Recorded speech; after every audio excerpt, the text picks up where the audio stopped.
Deep inside a vast forest, far from villages and roads, lived a blind old man named Samuel. He had no family, no neighbors, no visitors. Only the forest kept him company. His small wooden cabin stood beside a narrow stream. Tall pine trees surrounded it like silent guardians. Birds sang in the mornings, and owls called at night. Samuel could not see any of it, but he knew the forest better than anyone. He recognized every sound: the rustle of rabbits in the bushes, the chatter of squirrels on tree branches, the gentle flow of water. Years ago, Samuel lost his eyesight in an accident. Soon after, he lost his wife to illness. With no one left, he moved into the forest and built a simple life.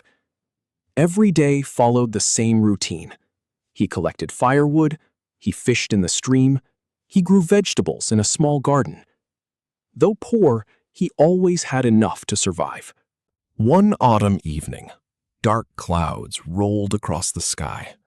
A cold wind swept through the trees. Outside, hidden among the forest, a man was watching the cabin. His name was Marcus. Marcus was a thief. He had been wandering after escaping a distant town, hungry and desperate. When he saw smoke rising from Samuel's chimney, he thought, there must be supplies inside. As night fell, he waited. At midnight, Marcus approached the cabin. The forest was silent. Only the wind moved through the branches. He pushed open a window and climbed inside. The room was dark, the fireplace glowing faintly. He searched the cupboards, shelves, and under the table. But there was very little. Potatoes, a fishing net, blankets, old tools. Frustration grew inside him. "This old man has nothing," he muttered.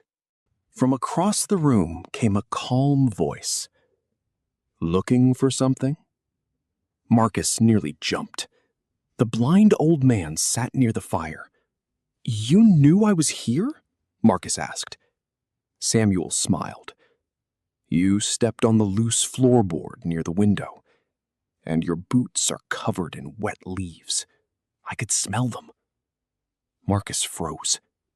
Samuel added gently, "I imagine you're hungry." The thief's stomach growled loudly. Samuel laughed softly. "That answers my question." He walked to a pot above the fire. "There's stew left." Marcus hesitated. "Aren't you afraid I'll rob you?" Samuel shrugged. "Rob me of what? My potatoes?" For the first time in months, Marcus laughed. A genuine laugh. Soon he was eating beside the fire. The cabin filled with the sound of crackling wood and distant wind. Finally, Samuel asked, "What's your name?" "Marcus." "I'm Samuel."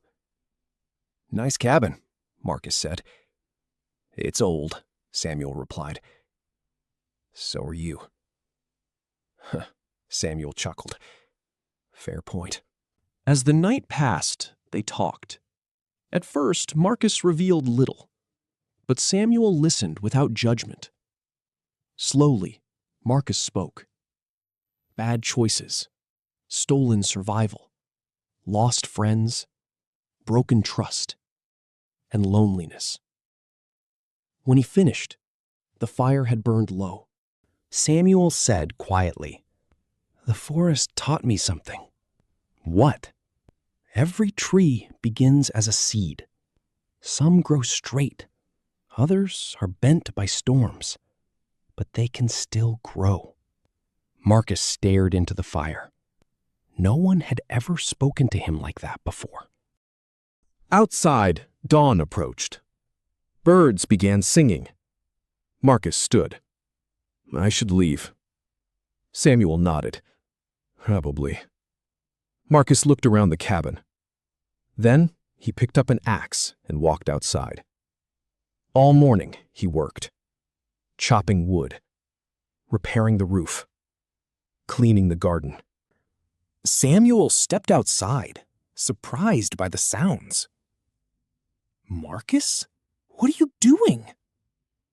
"Paying for the stew," the thief replied. Samuel laughed. "That was expensive stew." For the first time in years, they shared breakfast together. Days became weeks. Weeks became months. Marcus stayed. He hunted, fished, and maintained the cabin. Samuel taught him patience. Marcus helped Samuel with difficult tasks. Together they faced storms, winters, and silence. One snowy evening, Marcus asked, "Why did you trust me the night I broke in?" Samuel answered, "Because I heard more than a thief." What else? A man who was lost. Snow drifted between the trees. Marcus looked at the old blind man. Years earlier, he came to steal. Instead, he found a home. And in the heart of the forest, Samuel was no longer alone.